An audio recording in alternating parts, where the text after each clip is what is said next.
আজকে দেখুন রায়গঞ্জের উপনির্বাচন আমার ভোট রায়গঞ্জ করোনেশন হাই স্কুলে বকুলের নিচে নামান একটু ভোট দিয়ে এখন বিভিন্ন বুথে আমি যাব পরিদর্শনের জন্য। এখন পর্যন্ত যেটা মানে সব জায়গায় ভোট কম বেশি চালু হয়ে গেছে। আমাদের এখানে আমাদের বুথে একটু দেরি করে চালু হয়েছে 10 মিনিট। এখন পর্যন্ত কোনো অপ্রীতিকর কোনো ঘটনা শুনিনি। এখন পর্যন্ত শান্তি শৃঙ্খলতা বজায় রয়েছে। বর্তমানটা নামা একটু কোনো রকম ওই ধরনের যদি হয় তাহলে আপনাদের সম্মুখে আসবো আর জনগণের উদ্দেশ্যে অবশ্যই। আশঙ্কা করছেন কোনো ঝামেলা হতে পারে? দেখুন 2021 বিধানসভা থেকে আমি দাঁড়িয়ে বিধায়ক হওয়ার পর 2023-এ যখন পঞ্চায়েত কোনো গণ্ডগোল সন্ত্রাস হয়নি।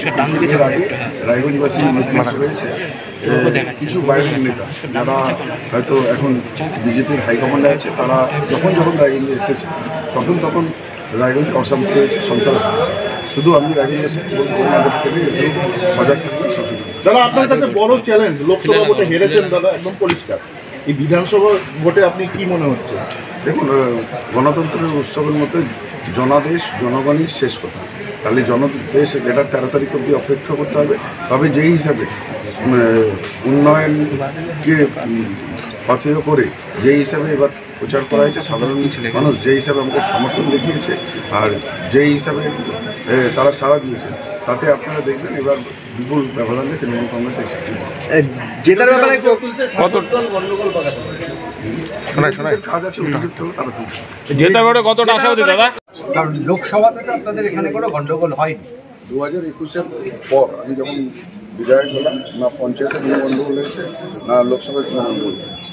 কিন্তু বাইরের থেকে কিছু নেতা যারা বিজেপি এর আগে যারা ঘটনা ঘটিয়েছে, তারা রায়গঞ্জ চত্বরে কিংবা রায়গঞ্জ চত্বরের আশেপাশে রয়েছে, ভয়টা তাদেরকে নিয়ে আছে। আমি এটাই আবেদন করবো রায়গঞ্জবাসী যাতে সচেতন। কাদেরকে ইঙ্গিত করছে? হ্যাঁ, আপনারা সকলেই জানেন, কারো নাম নিয়ে বলাটা উচিত নয়।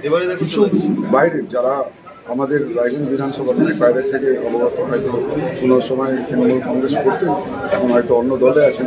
উনি যখন এসেছেন তখনই রায়গঞ্জে অশান্তি হয়েছে, সন্ত্রাস হয়েছে। এবার আমি বলবো চিহ্নিত করে যাতে আপনারা সজাগ থাকবেন, রায়গঞ্জের কোনো অশান্তির বাতাবরণ অশৃঙ্খলতা না হয়, এটাই বলি।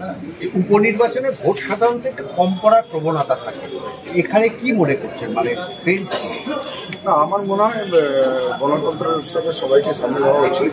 আর এবার যেহেতু উন্নয়নের ভূমিকা হবে, আমার মনে হয় না কম, তবে আমার মনে হয়। হ্যাঁ, বলো। এখানে কিন্তু